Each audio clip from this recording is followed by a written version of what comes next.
Alhamdulillah tentu kita panjatkan puja dan puji serta rasa syukur kita kepada Allah Subhanahu wa taala yang telah banyak melimpahkan nikmat dan karunia kepada kita sampai hari ini, sampai detik ini. Dengan nikmat Allah yang Allah berikan, Allah titipkan kepada kita sampai hari ini, sampai detik ini, maka mudah-mudahan seluruh nikmat itu bisa kita manfaatkan, kita gunakan untuk beribadah kita pada Allah Subhanahu wa taala. Allah memberikan nikmat kepada kita mata untuk melihat apa fenomena yang ada di sekitar kita. Telinga kita Allah berikan kepada kita kemampuan untuk mendengar suara-suara yang ada di samping kiri kanan kita, di sekeliling kita. Kemampuan kita untuk mencium bau dengan penciuman hidung kita. Nah, itu adalah anugerah Allah yang sampai hari ini masih kita bisa fungsikan. Dan sampai hari ini Allah masih berikan kemampuan kepada kita untuk bercakap-cakap dengan lisan kita. Menggerakkan tangan, menggerakkan kaki kita, dan kalau kita hitung itu semua berapa sih nilai dari nikmat itu, maka tentu saja nilai nikmat itu adalah nilainya tidak terhingga. Kenapa? Karena saking banyaknya, saking luar biasanya nikmat yang Allah berikan itu kepada kita. Nah, oleh karena itulah maka tentu kita berharap seluruh nikmat tadi kita manfaatkan dalam rangka untuk mengabdikan diri kita pada Allah Subhanahu wa taala. Lain tidak. Nah, dalam kaitan dengan aspek ini, bukankah Allah berfirman pada kita, wa ma khalaqul jinna wal insa illa liya'budun, dan tidak aku ciptakan jin dan manusia kecuali untuk beribadah kepadaku semata. Dan apa janji kita, apa komitmen kita pada Allah Subhanahu wa taala dalam kaitan dengan hal ini? Komitmen kita adalah setiap sholat, paling tidak 5 kali kita berkomitmen di hadapan Allah, kita mengujarkan satu janji setia, satu sumpah setia kita, kira-kira begitu, satu ikrar kita dengan menyatakan inna salati wa nusuki wa mahyaya wa mamati lillahi rabbil alamin la syarika lahu wa bidzalika umirtu wa ana awwalul muslimin.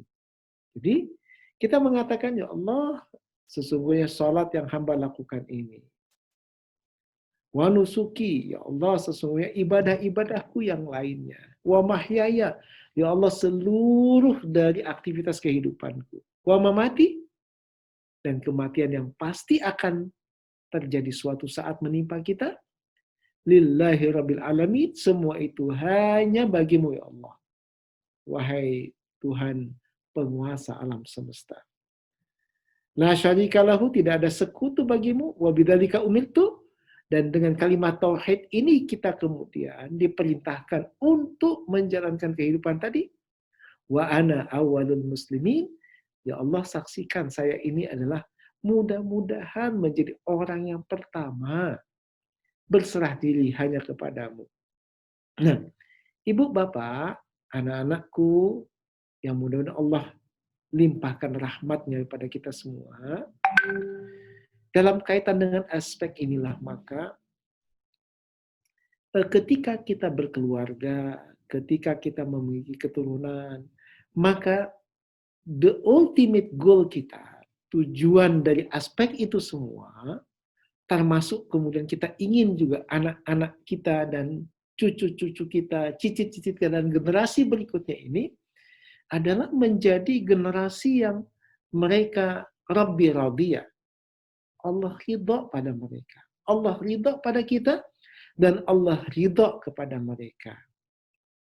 Nah, untuk aspek itu maka tentu supaya Allah ridha pada kita, dan Allah kemudian ridha juga kepada anak-anak kita dan cucu kita serta cicit dan keturunan kita yang akan datang, maka kita mesti berupaya untuk melakukan proses. Proses apa namanya? Proses edukasi. Memberikan edukasi kepada anak-anak kita semaksimal yang bisa kita lakukan, semaksimal mungkin. Melakukan proses pendidikan. Dan aspek yang pertama adalah bagaimana peran seorang ibu menjadi sangat penting dalam hal ini. Kenapa disebut sebagai hal yang sangat penting? Karena proses pendidikan seorang anak itu atau anak-anak kita itu diawali dari proses yang kemudian terkait dengan ibunya secara langsung. Kenapa? Karena seorang ibu itu mengandung. Karena seorang ibu itu mengandung anaknya. Dan proses pendidikan itu sudah kita mulai sejak dalam kandungan tadi. Maka kita kemudian makan dengan makanan yang halal, minum dengan minuman yang halal, kemudian juga kita berperilaku, bertutur kata, juga dengan cara yang baik, dengan cara yang santun, itu akan mempengaruhi aspek di mana janin itu berada di dalam kandungan seorang ibu tadi. Jadi, proses itu sudah dimulai sebenarnya. Proses edukasi, proses pendidikan itu sudah dimulai. Dan tentu saja ketika anak-anak ini lahir, anak-anak kita lahir, maka proses pendidikan berikutnya adalah bahwa al-ummu madrasatul ula, yaitu bahwa seorang ibu itu punya peranan yang sangat besar sekali. Sebagai apa? Sebagai madrasatul ula, yaitu tempat untuk melakukan proses pendidikan yang pertama kali. Di samping kemudian di dalam rahimnya, dengan banyak berdoa, banyak salat, banyak melakukan salat malam, banyak bertahajud, banyak berdoa pada Allah Subhanahu wa taala. Tapi ketika sudah lahir, semua proses itu tetap berlangsung, tetapi ada proses yang lain yang secara fisik juga memang harus dilakukan. Yaitu apa? Melakukan edukasi, mendidik mereka dalam madrasah keluarga kita. Di situ peranan ibu, di situ peranan suami atau peranan bapak berpengaruh besar pada anak-anak ini. Nah, jadi kalau mau melihat ini anak siapa, orang tuanya bagaimana, lihatlah anaknya. Anak itu adalah gambaran atau refleksi dari siapa ibu dan bapaknya. Oleh karena itu, maka kita harus kemudian melakukan proses pendidikan pada anak-anak kita ini secara semaksimal mungkin. Nah, yang akan kita coba bahas sekarang ini adalah sebagaimana tema yang kemudian disampaikan pada saya adalah terkait dengan hijrah. Hijrah menuju juara. Nah, hijrah menuju juara ada 3 kata. Ada hijrah, ada menuju, ada juara. Ada 3 kosakata, hijrah, menuju, dan juara. Kalau kemudian terkait dengan hijrah, maka tentu saja bahwa hijrah ini adalah terkait erat dengan perjalanan Rasulullah SAW. Bahwa Rasulullah SAW melakukan hijrah dari kota Makkah ke kota Madinah. Setelah kurang lebih selama 13 tahun Rasulullah melakukan dakwah di kota Madinah. Di kota Madinah Rasulullah SAW menyiapkan para sahabat keimanan yang luar biasa, perilaku yang juga luar biasa, akhlak yang juga mulia, yang kemudian memang bersiap untuk kemudian melakukan dakwah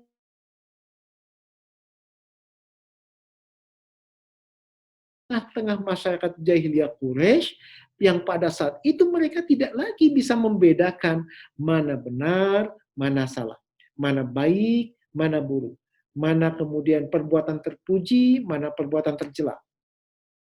Kenapa? Karena memang kemudian mindset, cara berpikir orang-orang Quraisy jahiliyah pada saat itu ada cara berpikir yang mereka di luar tauhid. Artinya apa? Mereka adalah kelompok masyarakat yang menyembah berhala. Dan kalau konteks kelompok masyarakat penyembah berhala model macam ini, maka potensi yang sangat besar adalah terkait dengan akan terjadinya penindasan manusia atas manusia yang lain. Akan terjadi sistem kataisme, pengkastaan di dalam struktur sosial sebuah masyarakat. Dan ada kondisi di mana sekelompok manusia disebut sebagai orang terhormat, kelompok yang lainnya adalah orang yang terhina. Nah, oleh karena itu maka masyarakat jahiliyah Quraisy adalah masyarakat yang di situ ada perbudakan, ada kezaliman, ada kemudian perbuatan-perbuatan yang tercela, ada perbuatan-perbuatan yang kemudian katakanlah jauh dari nilai-nilai moralitas yang mulia, gitu. Itu realitasnya. Nah, oleh karena itulah maka Rasulullah datang dengan kalimat tauhid la ilaha illallah adalah untuk mengajarkan bahwa tidak boleh terjadinya penyembahan manusia atas manusia yang lain. Penyembahan atau ketaatan manusia kepada ketaatan atas manusia yang lainnya. Yang ujung dari aspek itu adalah penindasan manusia terhadap manusia yang lain. Nah, kalimat la ilaha illallah adalah kalimat yang kemudian mengajarkan tentang status manusia di hadapan manusia yang lain adalah sama. Kalimat la ilaha illallah, kalimat tauhid yang diajarkan oleh Rasulullah SAW sebelum hijrah adalah kalimat yang mengajarkan bahwa semua manusia itu kecil dan hanya Allah yang Maha Agung. Nah, oleh karena itu, ketika dakwah ini disampaikan ke tengah-tengah masyarakat jahiliyah Quraisy, maka banyak kemudian anggota masyarakat yang menolak dakwah Rasul. Apa sebab? Karena mereka lebih nyaman dengan kezaliman yang terjadi. Mereka sangat nyaman dengan perbuatan-perbuatan nisna. Mereka sangat nyaman dengan penindasan manusia atas manusia yang lain. Mereka sangat nyaman melakukan perbudakan terhadap manusia yang lain. Nah, oleh karena itulah maka Rasulullah mengajarkan itu la ilaha illallah, tujuannya apa? Untuk memerdekakan manusia atas manusia yang lainnya. Jadi kalau begitu maka kemerdekaan seorang manusia itu sangat terkait dengan apa yang menjadi word of view-nya, cara dia berpikirnya, dan point of view-nya, cara titik di mana kemudian dia melihat tentang sesuatu. Nah, kalimat tauhid mengajarkan bahwa dalam konteks la ilaha illallah hanya Allah yang disembah oleh manusia. La ma'buda illallah. Tidak ada satupun yang boleh dan berhak untuk disembah kecuali Allah. La mahbuba illallah. Tidak ada sesuatu yang lebih dicintai kecuali kecintaan itu hanya pada Allah. Kemudian la ta'ata illallah. Tidak ada yang boleh ditaati kecuali ketaatan itu hanya kepada Allah Subhanahu wa taala. Jadi dalam konteks memerdekakan manusia sebagaimana yang diajarkan oleh Rasulullah, yaitu mengajarkan kalimat tauhid, adalah untuk membebaskan manusia dari kezaliman manusia yang lainnya. Nah, kalau kita perhatikan sejarah masa yang lalu, inilah yang dilakukan oleh para rasul dan para nabi. Mereka diantaranya ada Nabi Nuh misalnya, menyeru kepada kaumnya untuk hanya beribadah kepada Allah. Jangan sembah paganisme, jangan sembah keberhalaan, karena keberhalaan itu adalah akan membelenggu manusia dan menyebabkan manusia menindas manusia yang lain. Begitu juga Nabi Lut misalnya, menyerukan kalimah la ilaha illallah agar manusia menyembah Allah Subhanahu wa taala, agar mereka tidak terjebak dengan hawa nafsu hewaniah yang kemudian menyebabkan akhlak dan moralitas masyarakat itu jadi rusak. Makanya kemudian kaum Nabi Lut sangat terkenal dengan liwatnya. Kalau kemudian sekarang kita terjemahkan dengan LGBT, lesbianisme, gay, biseksual, dan transgender. Nabi Lut kemudian menyampaikan aspek itu. Begitu juga Nabi Ibrahim alaihissalam menyerukan kepada masyarakat masyarakat yang ada pada saat itu di bawah kekuasaan Namrud, yaitu apa? Nah, hanya Allah yang kemudian diesahkan, hanya Allah yang disembah. Jangan menyembah berhala. Tetapi kemudian Namrud bersikukuh untuk mengajak masyarakatnya kemudian untuk menyembah berhala. Kenapa? Karena memang penyembahan terhadap berhala ini menyebabkan manusia akan menindas manusia yang lainnya. Nah, oleh karena itulah maka kita bisa lihat bagaimana para nabi dan para rasul itu melakukan dialog-dialog yang mencerdaskan masyarakat pada saat itu. Termasuk Rasulullah SAW. Kita bisa perhatikan bagaimana dialog Nabi Ibrahim dengan kemudian dengan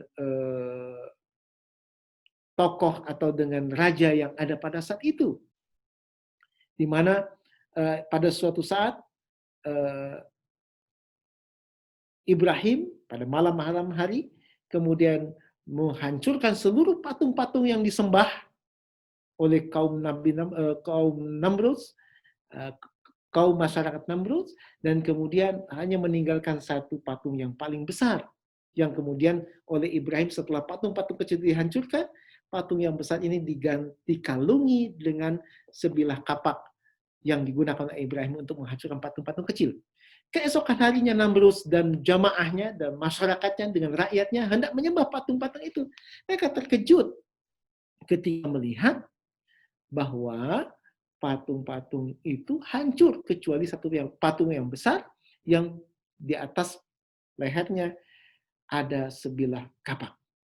Kemudian Namrud mengatakan, siapa yang melakukan ini semua? Dengan marahnya. Kemudian di antara kaumnya ada yang mengatakan, nampaknya Paduka Raja, patung yang paling besar itu yang menghancurkan patung-patung kecil ini. Kenapa? Apa buktinya? Buktinya adalah sebilah kapak ada di gantungan lehernya.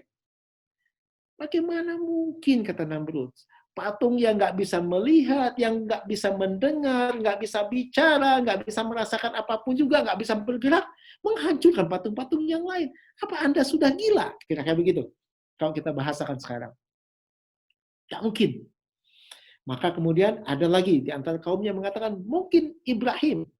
Karena Ibrahim selalu mencela Tuhan-Tuhan kita. Maka kata Namrud, tangkap Ibrahim. Dibawalah Ibrahim ke tengah Raja Namrud tadi dan disidang oleh Namrud. Ibrahim, engkaukah yang menghancurkan patung-patung kami? Maka kata Ibrahim, di sini terjadi dialog intelektual antara Nabi Ibrahim dengan Namrud. Paduka Raja, bukankah ada patung yang paling besar yang di atas lehernya tergantung sebilah kapak? Mungkin tadi malam dia ngamuk sehingga kemudian menghancurkan patung-patung yang kecil-kecil tadi. Kata Namrud, Ibrahim, kamu sudah gila. Saya harus bertanya kepada patung yang nggak bisa bicara, nggak bisa mendengar, nggak bisa ngomong, nggak bisa kemudian bergerak. Apa Anda sudah gila? Saya bertanya kepada patung yang model macam itu. Apa jawaban Ibrahim? Raja Namrud, apa kamu sudah gila menyembah sesuatu yang tidak ada manfaatnya sama sekali? Perhatikan, dialog intelektual ini menunjukkan betapa bahwa berhala itu tidak pantas dan tidak layak untuk disembah. Sembahlah Allah Subhanahu wa taala. Tapi Namrud kemudian membakar Ibrahim alaihissalam, dan Ibrahim kemudian diselamatkan oleh Allah Subhanahu wa taala dari api yang menyala-nyala. Dialog intelektual yang Allah mengajarkan kepada Ibrahim tentang kecerdasan. Begitu juga kemudian antara dialog intelektual antara Fir'aun yang menyatakan diri sebagai ana rabbukumul a'la. Saya ini adalah Tuhan kalian yang paling tinggi. Nah, dialog ini terjadi antara Nabi Musa dengan Fir'aun. Apa dialognya? Kata Nabi Musa, Tuhanku adalah zat yang mampu menghidupkan dan mematikan. Sekarang silakan Anda Fir'aun untuk menghidupkan dan mematikan. Maka kata Fir'aun, gampang bagi saya. Menghidupkan, mematikan, maka saya akan hidupkan orang-orang yang saya sukai, saya cintai, dan saya biarkan mereka hidup. dan saya bunuh orang-orang yang kemudian tidak saya sukai dan saya benci, maka di situ saya sudah menghidupkan dan mematikan. Kata Nabi Musa dalam dialog intelektualnya dengan Fir'aun, bahwa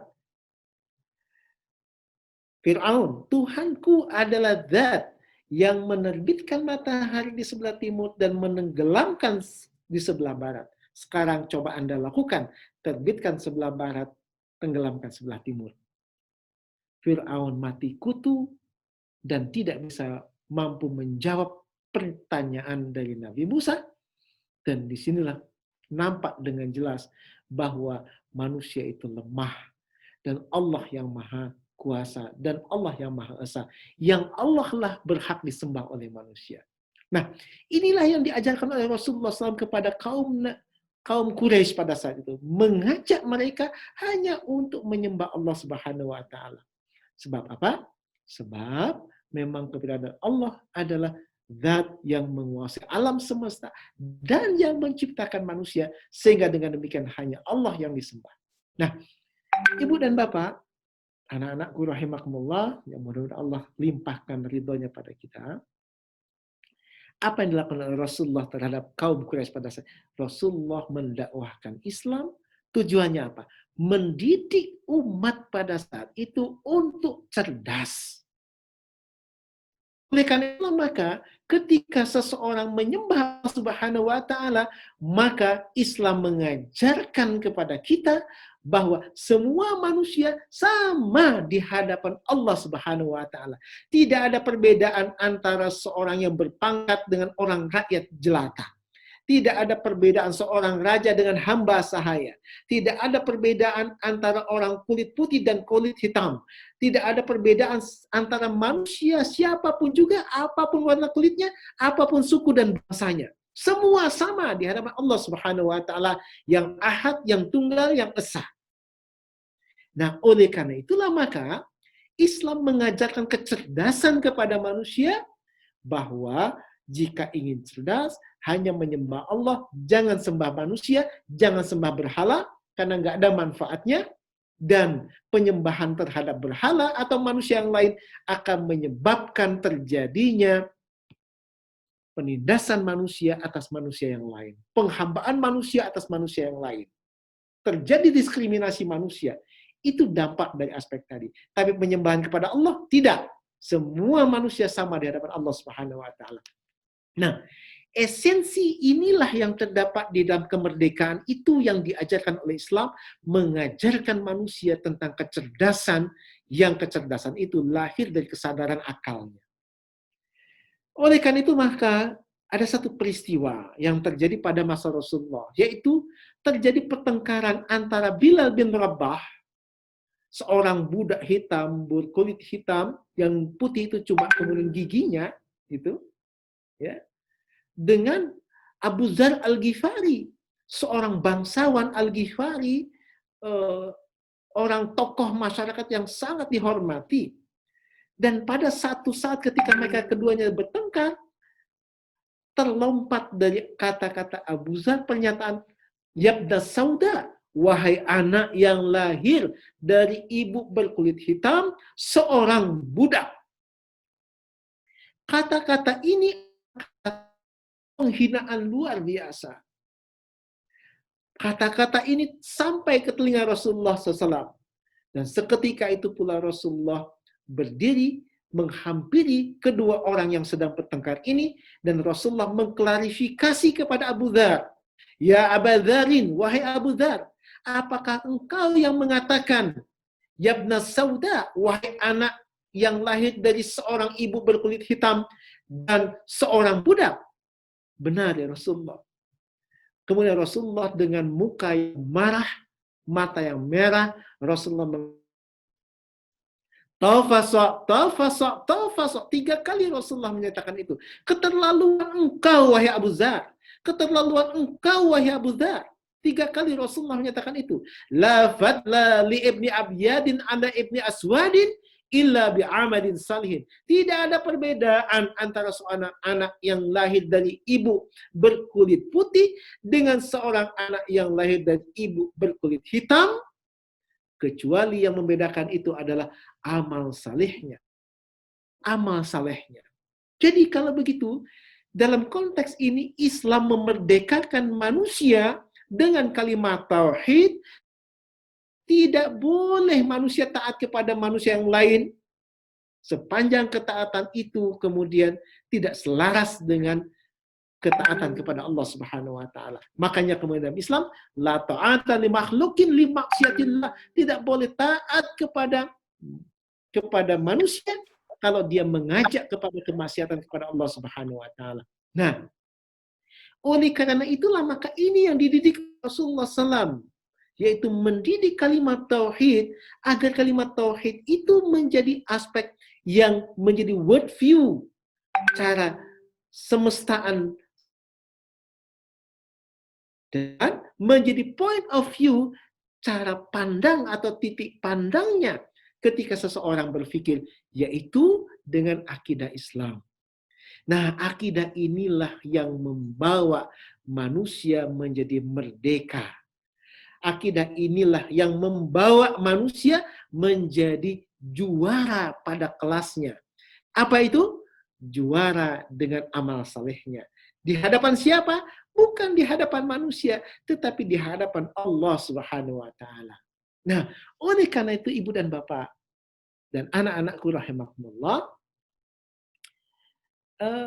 sekolah kita Insan Tama adalah sekolah untuk kader para juara. Kita ingin menanamkan, kita ingin kemudian memberikan sebuah pemahaman tentang Islam, yaitu yang berangkat dari kalimat tauhid tadi. Kalimat tauhid ini adalah merupakan the values of the fundamental of values. Dia merupakan nilai yang paling fundamental yang harus kita miliki agar anak-anak kita menjadi anak-anak yang cerdas, bukan hanya cerdas dari segi aspek intelijensianya, tetapi juga cerdas dari aspek aku dan akhlaknya. Oleh karena itulah maka yang kita ingin ajarkan pada anak-anak kita bukan kemudian transfer of knowledge semata. Bagaimana seorang guru atau kita semua yang ada di sekolah Insan Tama Bandung ini mentransfer semua pengetahuan yang kita miliki, tidak hanya itu dan tidak hanya cukup dengan itu. Tetapi kita harus kemudian melakukan apa yang disebut dengan transfer of values, mentransfer setiap nilai-nilai yang terdapat dalam kalimat tauhid tadi, yang kemudian terdapat di dalam Islam tersebut tadi, akidah syariah dan aspek yang terkait dengan akhlak mulia, begitu, agar kemudian anak-anak ini menjadi anak-anak juara. Juara di mana? Gitu loh. Juara dalam kehidupan dunia dan juara dalam kehidupan akhirat. Juara dalam kehidupan dunia dengan amal salehnya. Amal saleh dengan kemudian kecerdasan yang dia miliki, sehingga keberadaan dia itu berakhlak mulia terhadap orang tuanya dan terhadap sesama manusia. Tetapi juga kemudian dia memiliki mentalitas yang kuat di dalam menghadapi berbagai cobaan dalam kehidupan. Dan yang ketiga adalah dia juara di hadapan Allah Subhanahu wa taala karena amal salehnya dia lakukan dengan ikhlas. Nah, mudahkah itu? Oh tidak. Tidak mudah. Sulit? Enggak juga. Artinya bahwa antara mudah dan sulit itu relatif. Hanya saja yang kita perlukan adalah proses untuk menuju anak-anak juara tadi. Jadi anak-anak ini harus kita hijrahkan. Kalau hijrah Rasulullah itu dari kota Madinah ke kota Makkah, maka hijrahnya anak-anak kita adalah hijrah dari kemudian kondisi hari ini menjadi kondisi anak-anak juara pada masa yang akan datang. Nah, proses inilah yang harus kita lalui, proses inilah yang harus kita lewati. Tapi ada satu hal yang terpenting dari aspek itu.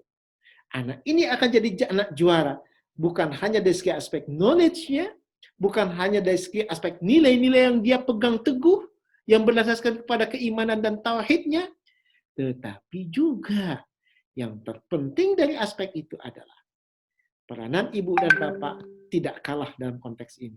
Apa itu? Memberikan contoh terbaik bagi anak-anak kita. Oleh karena itu maka ibu-ibu, ayo kalau bicara pada anak-anak, jangan membentak, jangan kemudian banyak ngomel, jangan kemudian dengan bahasa yang kasar, dan bapak-bapak juga sama. Tidak boleh kemudian marah-marah di rumah, tidak cepat kemudian main tangan, tidak melakukan tindakan-tindakan. Kita lakukan sinergi antara suami dan istri, yaitu menunjukkan akhlak mulia di hadapan anak-anak kita. Mudahkah? Insya Allah mudah. Sulit? Insya Allah tidak.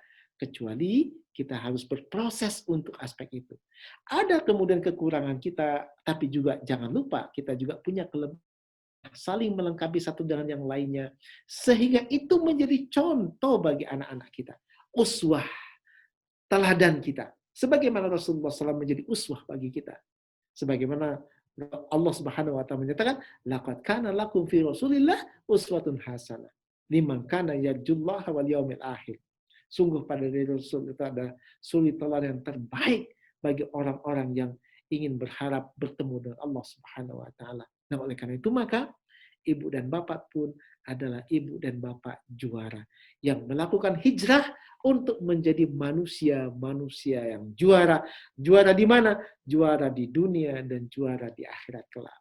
Nah, oleh karena itu, anak-anak kita insya Allah bisa berhijrah dari kondisi sekarang ini menjadi kondisi yang lebih baik ke depan kalau kemudian kita membimbing mereka dengan sepenuh hati, dengan setulus hati, dengan seluruh kemampuan yang kita miliki, dengan tujuan dalam rangka mudah-mudahan kita berharap anak kita menjadi anak yang juara di hadapan Allah Subhanahu wa taala.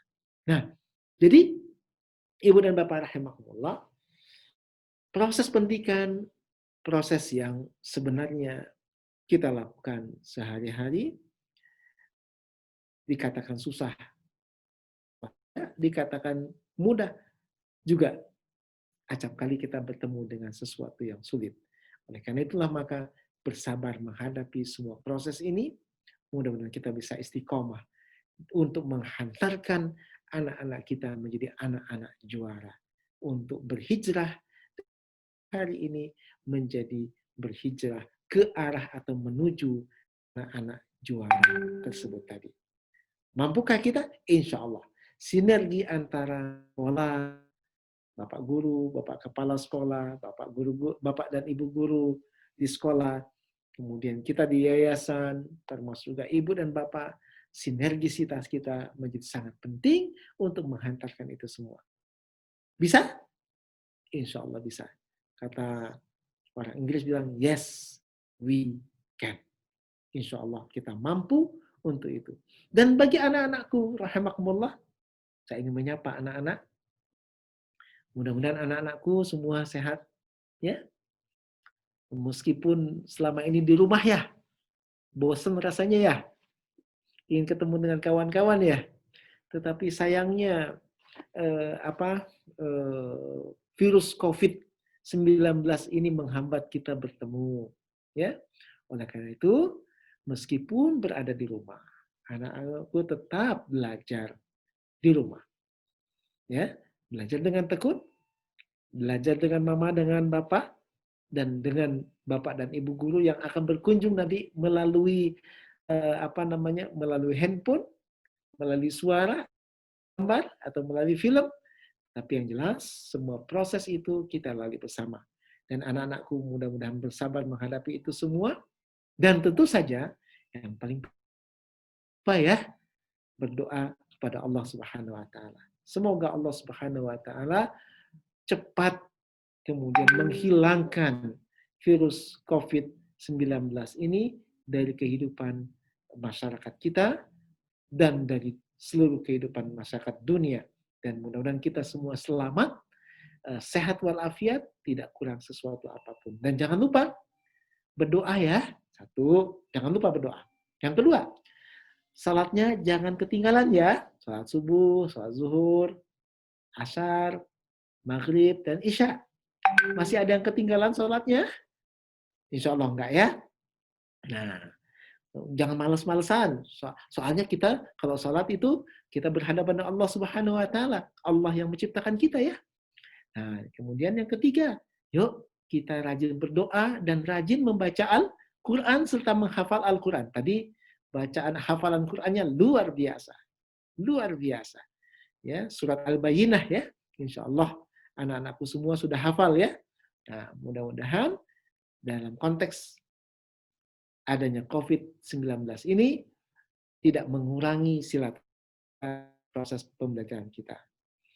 Tapi saya juga pada Ibu dan Bapak, mohon izin, saya paham, kami paham, Ibu dan Bapak tentu saja juga kewalahan menangani anak-anak ini di rumah. Mudah-mudahan Bapak dan Ibu guru juga bisa memahami itu semua. Tetapi Ibu dan Bapak, percayalah bahwa kesabaran kita menghadapi kondisi yang sekarang ini terjadi, mudah-mudahan menjadi amal soleh bagi kita semua.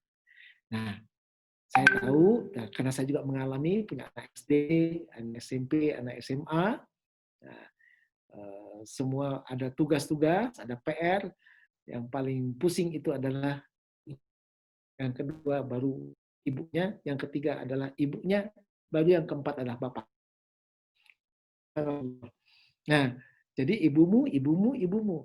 Nah, oleh karena itu yang paling belingsatan dalam konteks mengajari anak-anak di rumah pasti ibu. Nah, oleh karena itu, ibu-ibu, mudah-mudahan ibu-ibu bersabar semua, mudah-mudahan kemudian tidak jenuh, tidak kemudian bosan, dan mudah-mudahan itu menjadi amal soleh bagi kita semua. Nah, tentu juga bagi bapak-bapak, ayo turun tangan juga ikut membantu ibu-ibu yang mungkin kewalahan. Nah, ayo tangani anak-anak kita bersama-sama. Sinergi antara suami dan istri mudah-mudahan menjadi contoh bagi anak-anak kita. Mudah-mudahan anak-anak ini menjadi anak-anak yang berhijrah menuju anak juara pada masa yang akan datang.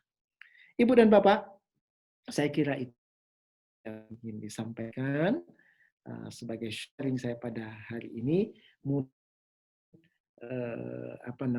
COVID-19 ini cepat berlalu dan pulihkan semua kondisi yang ada, dan mudah-mudahan kita juga selalu sehat walafiat lahir dan batinnya. Ibu dan Bapak, saya kira itu beberapa hal yang ingin disampaikan. Assalamualaikum warahmatullahi wabarakatuh.